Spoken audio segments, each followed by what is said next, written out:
After my future wife's wild night out with her squad, I learned disturbing truth about who she really was and ended everything. Be me, 29-year-old David. Living what everyone thinks is the perfect life in Miami. Marketing consultant making good money. Got the nice apartment, decent car, beautiful girlfriend. Life looks amazing from the outside.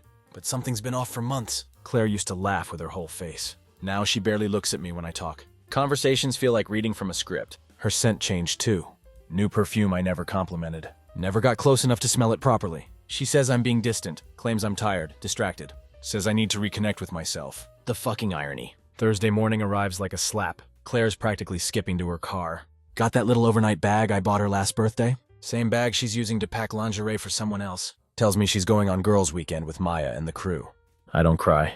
Don't scream. Don't punch anything. Just stand there holding her blue tea mug. The one with the chip she never let me throw out. Watch her pull out like she's heading to a spa, instead of straight into another man's arms. Taillights fade into the morning haze. Set the mug down carefully. Finally listen to that ugly voice in my head. The one that's been whispering for months.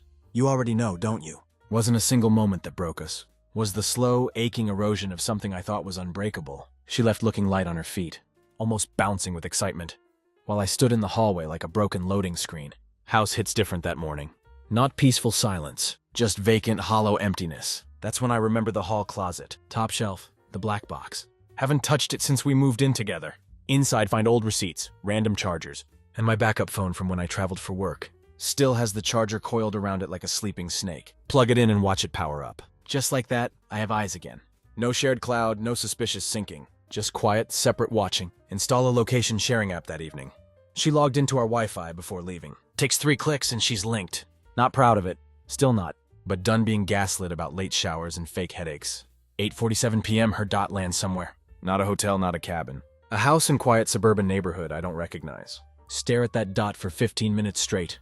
Watch it move toward the center of the house. Then stop completely. She doesn't move for the next 6 hours. Not even to grab food with the girls. At 3:20 a.m. I grab my keys. Drive across town but not to the house. Not ready for that yet. End up at my brother Kevin's place. Let myself in with spare key. Sit on his couch in the dark. He finds me at 6:45 eating dry cereal from the box. Eyes bloodshot, looking like death. Jesus, man, you look like you just dug up a grave. Don't say anything.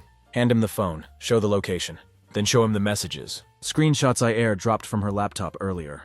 Yeah, I got that bold. Messages with a man named Brandon. Text saying he's still so clueless Lowell. If I keep this up, might get trophy for best actress. Don't forget the wine this time and those scented candles. You know what they do to me? Kevin reads in silence. Lets out long, low whistle. I knew something was off with her, but damn. This is cold. Yeah, cold like a blade straight from the freezer. Kevin doesn't say much after that. Just grabs 2 beers from the fridge. We sit watching morning light creep through blinds. Like it's ashamed of what it has to reveal. You going over there? He finally asks. No, not yet. Want more information first? Don't want to walk in half-informed. Let her flip the script on me. Seen Claire lie without blinking. Watched her twist words like balloon animals. Smiling wide-eyed, completely unfazed.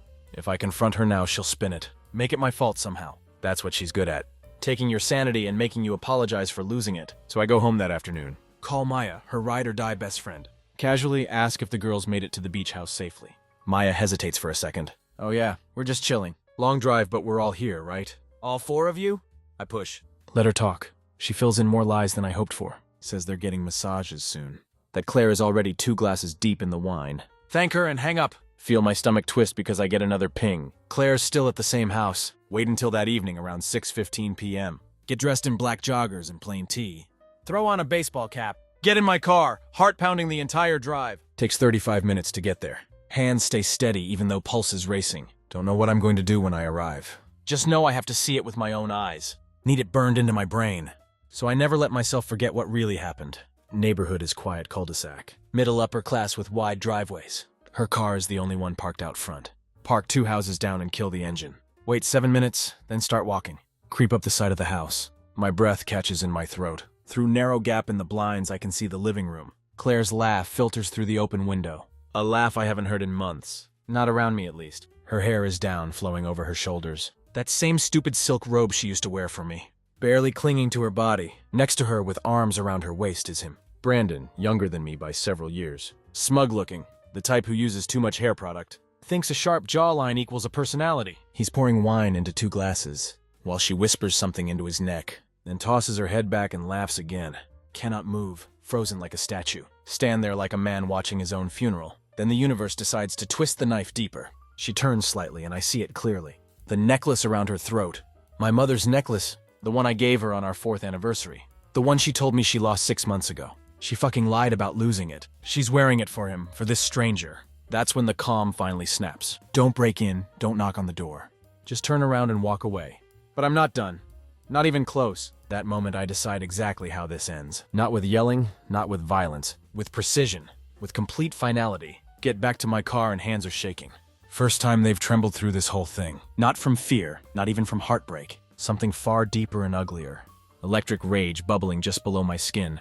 Grip the steering wheel until knuckles turn white. Stare at my reflection in the rearview mirror. That necklace was the turning point. Wasn't just the betrayal anymore. Was the deliberate, calculated nature of it. Claire chose to wear it that night. Like she needed a trophy from the life she was destroying. A middle finger to everything we ever built together.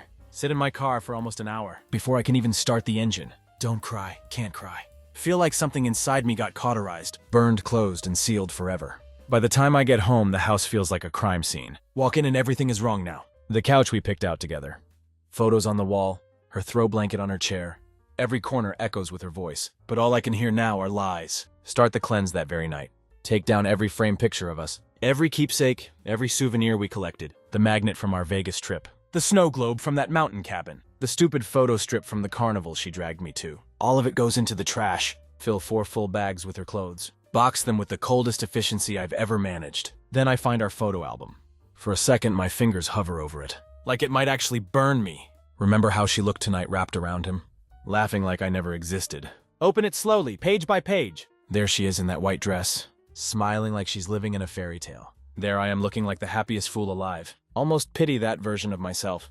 Naive, blind, devoted to a complete fantasy. Tear each page out one by one. Not angrily, just methodically. Fold them in half, then again. Drop them into the fireplace. Light the match and watch paper curl and blacken. Don't sleep that night. Not because I can't, because I don't want to. Don't want to waste another second in the same mental space as her. Next morning, Friday, she texts me. Hey babe, heading back soon. Want me to grab anything from the grocery store? Stare at that message for a long time. Can almost hear her voice. Fake, sweet, casual, like the past 3 days never happened. Like she isn't still smelling like him. Like she didn't lie to my face. To Maya's face, to God himself. And still asks about fucking groceries. Type nothing back. Instead, stand up and take her key off my hook. Walk to the front door and lock it. Place her key in a small envelope. Write a sticky note. Give this to Brandon. He'll need it more than I ever did. Don't send it yet, though. Have bigger plans brewing. Claire walks in Friday evening around 5:45 p.m. Like nothing happened at all. Like I hadn't watched her through a stranger's blinds. Like she hadn't spent the last 3 days wrapped around another man. Wearing my mother's necklace. Drops her bag at the door and kicks off her shoes. Her smile is automatic, practiced to perfection. Hey babe, she says, walking toward me in the kitchen. Miss me? Just look at her, say nothing. She steps forward for a hug. I shift slightly, letting her arms graze my shoulder. She freezes, her smile flickering like a broken light. Something wrong? She asks. Don't answer. Let the silence do the heavy lifting. Air turns dense and uncomfortable. She looks around the kitchen, maybe realizing for the first time something has changed. Wedding photo missing from the fridge. Her favorite mug not in its usual spot. Pink slippers gone from under the counter. What's going on? She asks, voice getting thinner. Finally I speak. Where were you, Claire? Her face twists like I just insulted her mother. Seriously? I told you, with Maya and the crew. Don't lie to me. I say flatly. She blinks hard. There it is. That flicker of panic.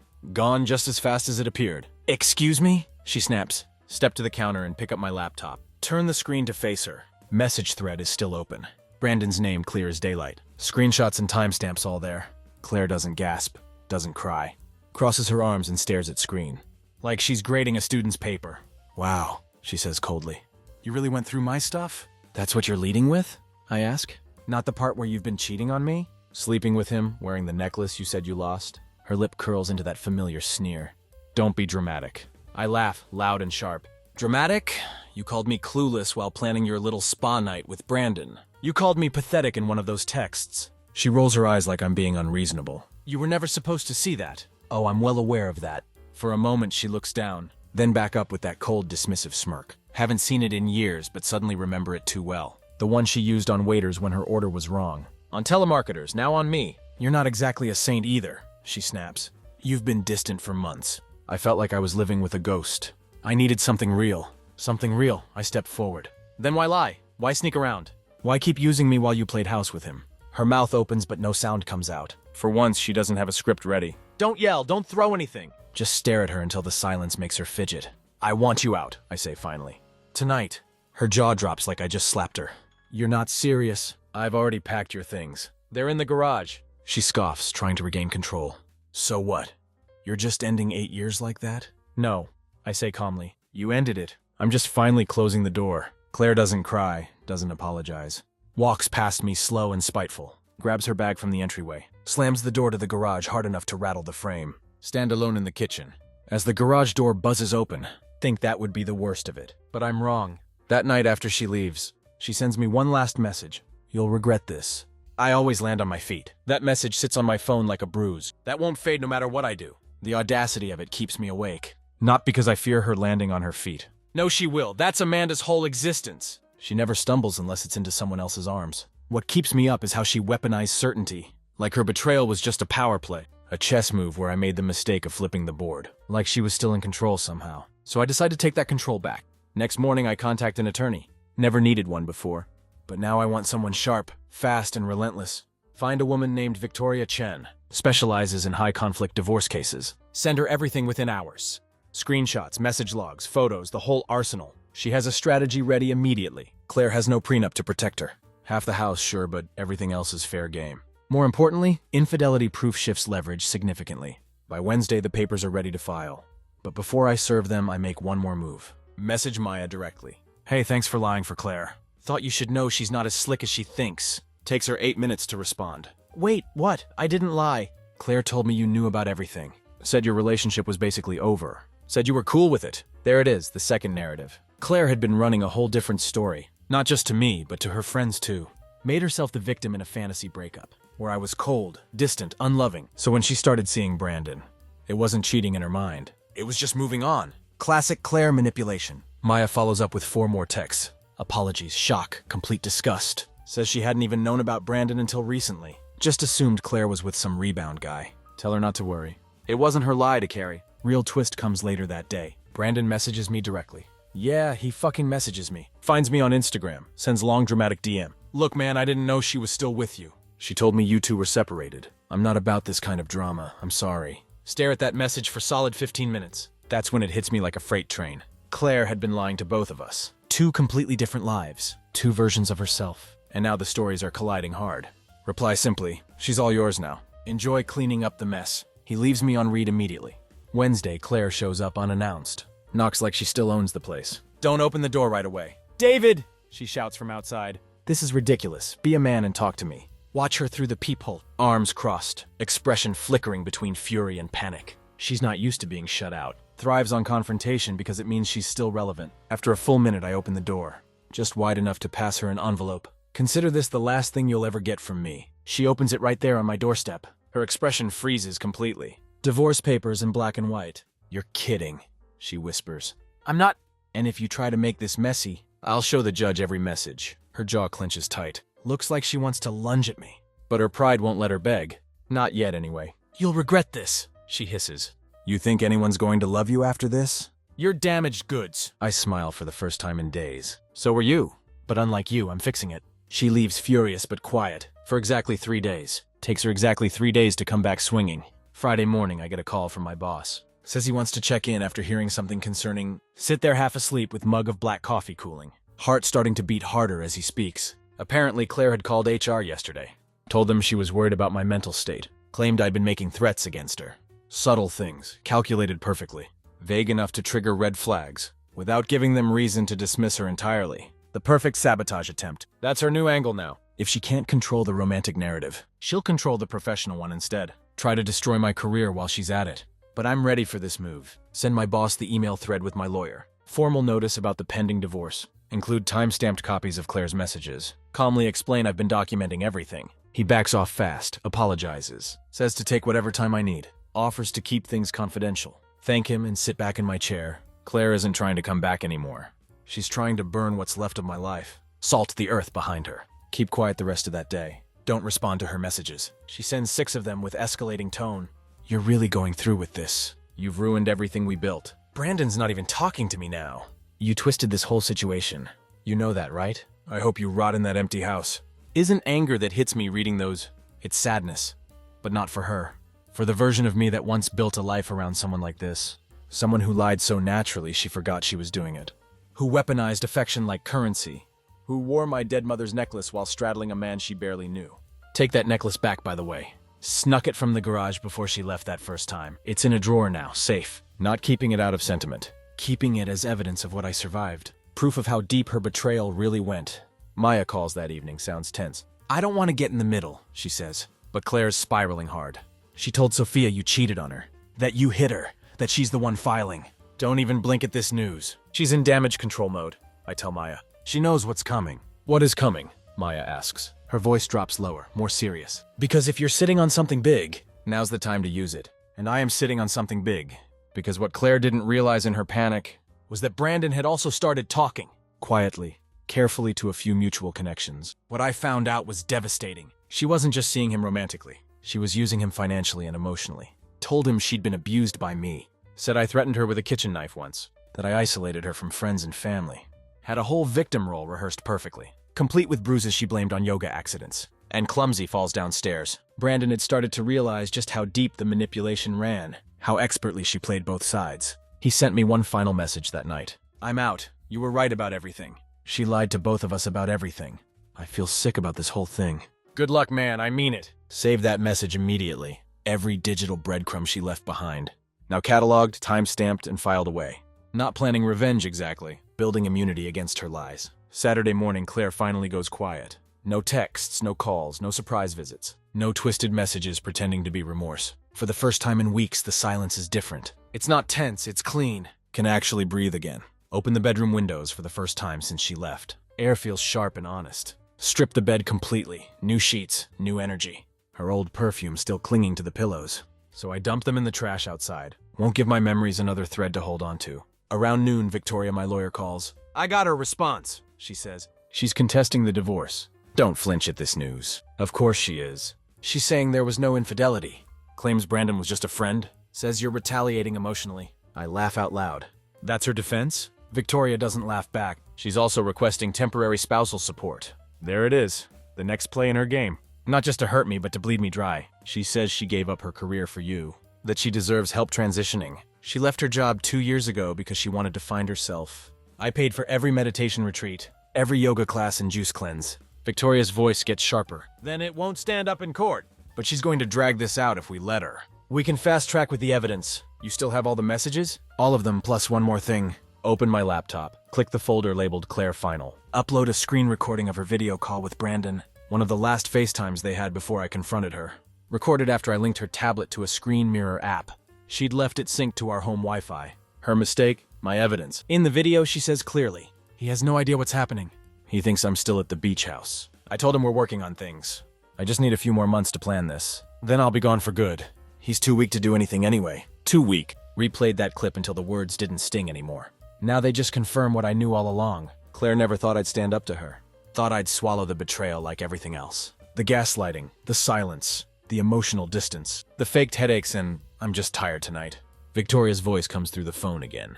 That recording is pure gold. With that, the messages and Brandon's DM, we can press for misconduct. Possibly deny her alimony entirely. Do it, I say without hesitation. Burn the whole bridge down, and I mean every word.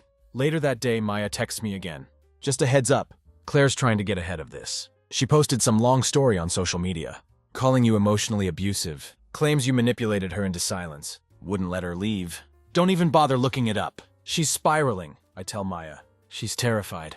Maya replies, good, because it's not about revenge anymore. Not about heartbreak either. It's about truth. And Claire had spent so long rewriting history, she forgot something important. I kept receipts for everything. Saturday morning brings an eerie calm. No texts, no surprises, no ambushes from her truth crusade. Just the quiet hum of a house finally purging its ghost. Stand in the kitchen watching the coffee drip. Realize something simple and brutal. For the first time in years, I don't feel like I have to brace for anything. No walking on eggshells anymore. No decoding moods or wondering who she'll be when she walks in. Claire was a storm, loud and sudden. Always expecting someone else to pick up the debris after she passed through. But now she's out there trying to whip up sympathy. From people who are slowly catching on. That she wasn't the victim, she was the arsonist. Around noon, I get a message request from unknown number. Open it to find Sophia, her other best friend. Hey, I don't know what to believe anymore. But Claire's losing it completely. She's telling people you're stalking her, that you threatened to leak her private photos. Did you actually do that? Stare at the message, jaw clenching hard. That's low even for Claire. Reply with one word, no. Then after a pause add, I've kept everything to myself. She's the one trying to rewrite the ending. Sophia doesn't answer right away. 2 hours later, she messages again. She said you hit her. That you threw her stuff out and locked her in the bathroom once. I know it sounds crazy, but she's crying. She's got people believing it. Walk to the bathroom. Open the door. Look at the full-length mirror. No rage, no panic, just exhaustion. That bathroom story is pure fiction. Claire had always been good at emotional manipulation. Cry on command, twist a memory. Leave out enough details to make herself seem small, fragile, cornered. But I never raised a hand to her, not once. My only crime was loving someone who saw that as weakness. Text Victoria immediately. She's making abuse allegations now. Wants to flip the whole narrative? Should we go nuclear? Victoria responds quickly. Not yet. We'll file the misconduct claim officially Tuesday. After that, if she escalates, we respond publicly with evidence. Until then, stay quiet. Let her drown herself. That's exactly what I do. Stay silent. Take a long walk. Eat alone at the diner near the park. Let her lie her way into a corner. Sunday morning, Sophia calls. Don't answer. She leaves a voicemail. I talk to Brandon. I know she's lying. I'm so sorry. I don't know how I didn't see it before. You deserved so much better. Replay it once. That's enough. That's the shift happening. Claire overplayed her hand. Lied too loud, too fast, too wide. Now people are comparing notes. And guess what? Her stories don't match. Get to work on my own statement. Nothing wild or dramatic, just facts. Screenshots, her own words, time-stamped evidence. Don't post it yet, though. Save it as a draft, because I know Claire. She's not done. But neither am I. Monday afternoon arrives, and Claire comes back. Not physically. She wouldn't dare after the legal notice. But she sends an email. Subject line, closure. As if that's what she ever actually wanted. Email starts like a monologue from daytime soap. Dramatic, self-pitying, glazed in fake wisdom. I know I've made mistakes, she writes. But we both know this didn't happen in a vacuum. You were distant, cold, emotionally unavailable. I tried to reach you, tried to reconnect. When I couldn't, I found someone who made me feel like I mattered again. Read it twice, then once more slower. Trying to find even a flicker of sincerity. There's none at all. It's a confession with a mirror held up to me, not her. Final attempt to turn her cheating into empowered narrative. Rebrand betrayal as survival. She doesn't admit anything really. Just reframes it all. Claims Brandon was an accident, that she was confused, that she never meant to hurt me. Then the kicker. If we can avoid dragging this out, I think that would be best for both of us. No need to involve everyone. Let's just move on peacefully like adults. Translation. Don't expose me. Don't embarrass me publicly. Let me keep my image intact. Don't reply to the email. Victoria files the misconduct claim an hour later. Claire's email becomes part of the evidence packet. Contradictions between her timeline and Brandon's messages now official. Judge will see everything. Monday evening, her mask starts cracking. Get message from number I don't recognize. Just so you know, Claire's been calling everyone. She told me you forged those texts, that you're mentally unstable. But I've seen the screenshots myself. She's unraveling hard, man. Turns out word is spreading quietly but fast. Claire hadn't realized how quickly people talk. When the lies get too obvious, friends she thought were loyal asking questions. Comparing notes, forwarding screenshots. She tries to shift gears, messaging Maya next. He's going to ruin me. Please, just talk to him. Tell him I didn't mean for it to go this far. Maya sends me the screenshot, then adds, she's scared. You're winning. Don't stop now. But it's not about winning anymore. It's about truth. And truth has gravity. Even when whispered, it pulls the liars down. Tuesday morning arrives with shift in the air. Subtle but certain. Standing by kitchen window watching sprinklers. Phone buzzes, Victoria again. Her voice comes through crisp and steady. She's requesting mediation. Close my eyes for a second. Of course she is. She doesn't want this to go to court. Victoria continues. Says she's willing to waive spousal support. Agree to the property split. She just wants it to be quiet. There it is, panic disguised as compromise. Claire knows what's coming. Trying to control the fallout. Not to fix anything, but to limit how badly her name burns. When the truth finally hits the light, don't answer right away. Sit down at kitchen table. Look around the house like seeing it for first time in years. Without her clutter, without her perfume haunting corners, without her energy. Constant weight on back of my neck. I want her to admit it, I say quietly. On paper. Victoria pauses. You mean a signed acknowledgement? Yes, that she lied, that she cheated, that she attempted to smear me with false accusations. I can write that in, but she's not going to like it. I don't care what she likes. End the call there. Victoria will draw up the amendment. Not about revenge, it's about record. Don't want Claire twisting this story 10 years from now. Into something it never was. Want the truth carved into paper. Permanent. Undeniable. That evening, Claire tries new tactic. Emails me again, no subject line this time. No dramatic prose, just single line. If you keep pushing this, I'll have nothing left. Stare at screen for long time. That line meant to sound tragic, human. But all I see is manipulation wrapped in guilt. If she wanted peace, she could have had it dozen times. She chose war, chose deceit, chose to destroy truth, burn bridges, stand on the ashes like she was entitled to pity. Now asking for mercy from person she buried. No chance. Forward the message to Victoria. Another file for the record. Another stone and foundation of what will be. Final boundary between her chaos and my future. That night sleep through without waking up once. Not because it's over, because it's finally in my control. Wednesday comes with silence that feels intentional. Too quiet. Like the moment before a storm finally gives up and dies out. Claire hasn't responded to the amended divorce terms yet. The ones Victoria drafted with surgical precision. No spousal support, no claims to my personal assets. No manipulation of our history. And most importantly, acknowledgement of misconduct. Her cheating, her lies, her defamation attempts. It's a clean final cut. But Claire doesn't like clean, she likes chaos. Her silence isn't surrender, it's strategy. So I wait and prepare for whatever comes next. Midday, Victoria calls again. Her voice sounds almost surprised. She responded and she agreed. Don't say anything for a moment.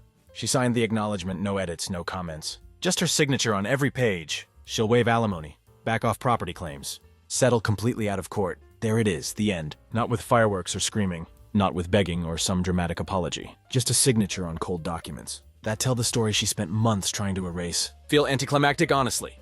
Expected to feel triumphant, vindicated. Don't feel either of those things. Just feel like I survived something I never should have endured. That night, Maya messages me again. She's gone quiet, deleted all her social media. She told Sophia she's leaving town for a while. Stare at the message for a long time, then type back. Good. She needs to sit with it, because that's what she'd never done before. Sit with the consequences. She always moved fast, lied fast, recovered fast, landed on her feet like she said she would. But not this time. Now she has to live with the truth. On paper, in silence, no audience, no applause. Step out onto the porch with a drink that night. Just me, sound of crickets in the summer dark. Long, cool breath of air. For the first time since that stupid girls' weekend, I feel completely clean. Haven't just erased her from my house. Erased her from my story entirely. She's become what she always was. A lesson learned, nothing more. It's been 7 weeks since Claire signed those papers. Got the finalized divorce documents in mail last Wednesday. Thick envelope, heavy with quiet finality. Don't open it right away. Just hold it. Sit on edge of bed. Look around my room. Clean walls, new bed sheets, no perfume in the air. No more second guessing, no more hidden browser tabs. No more wondering where the hell she really was. When she said she'd be home late, just silence, the good kind this time. When I finally open the envelope, read the pages slowly, carefully. Each clause feels like closure. Each line of her signature, neat and cornered, feels like final breath of ghost that lingered too long. Don't cry, don't toast, don't even tell anyone at first. Just sit still because this isn't victory. This is freedom, pure and simple. Few days later, Brandon messages me again. Short and blunt as always. She tried to contact me. I blocked her. Just wanted to say thanks for exposing it all. I was hooked hard, man. You saved me a year of hell. Don't reply. What's there to say? He was a chapter in her mess, just like I'd been. He got the shorter version, sure, but at least he had a warning. I didn't. Walked in blind and called it love. Claire disappeared off social media completely. No more curated posts. No more cryptic captions. Sophia told Maya she moved back to her hometown. Probably working on next version of her truth. Probably shopping for a new audience. But this time I don't care, because I'm not looking back anymore. Not checking her location. Not wondering what if. Not letting her live rent-free in my head. House feels different now. Every room touched by this purge. New pictures on walls. New furniture. Hell, even repainted the guest room. Claire never let me touch because she liked the color as is. That color is gone, just like her. People say healing comes slow. Maybe they're right for some, but sometimes healing looks like stack of documents. A deleted number and quiet house that doesn't lie to you. Peace is a better companion than any beautiful liar will ever be. So here's my advice for anyone reading this. Wondering if it's worth confronting the truth. Do it even if it shatters everything. Even if it leaves you gutted and empty. Because what's left afterward is real. Honest and completely yours. Trust me on this. Peace built on truth beats happiness built on lies. Every single time. No exceptions, no compromises. The truth might hurt like hell, but lies will destroy your soul. And when the dust settles. When the lawyers finish their paperwork. When the mutual friends pick their sides. When the social media posts stop, you'll be left with something invaluable. The knowledge that you didn't accept the lie. That you chose your own dignity over comfortable fiction. Claire taught me something important. Not about love, but about myself. About what I will and won't accept. About the difference between being alone and being lonely. About the price of truth and why it's always worth paying. 6 months later, I'm sitting in same kitchen. Same coffee mug, same morning routine. But everything else has changed. The air feels lighter, cleaner. The silence feels peaceful instead of ominous. And when I look in the mirror, I see someone who survived. Someone who chose truth over comfort. Someone who learned the hardest lesson of all. That sometimes the person you love most is the person destroying you slowly. Would I do it again? Face all that pain? All that chaos? Go through months of legal battles and sleepless nights? Watch everything I built crumble to dust? Yes, without hesitation. Because the alternative was living a lie forever. And that's not living at all. That's just existing in someone else's fantasy. The red coffee mug is gone. Threw it out with everything else. Now I drink from a simple white cup. No chips, no history, no lies. Just coffee and morning light. And the quiet satisfaction of knowing that everything in this house, everything in this life, belongs to me and me alone. Sometimes people ask if I miss her. If I ever wonder what might have been. If we could have worked it out somehow, the answer is always the same. You can't miss someone who never really existed. The Claire I loved was a performance, a carefully crafted illusion, and you can't mourn the death of a lie. What I miss is the innocence, the ability to trust completely, the beautiful naivety of believing. That love conquers all. That good intentions matter more than actions. That people mean what they say. But losing that innocence was the price of gaining wisdom.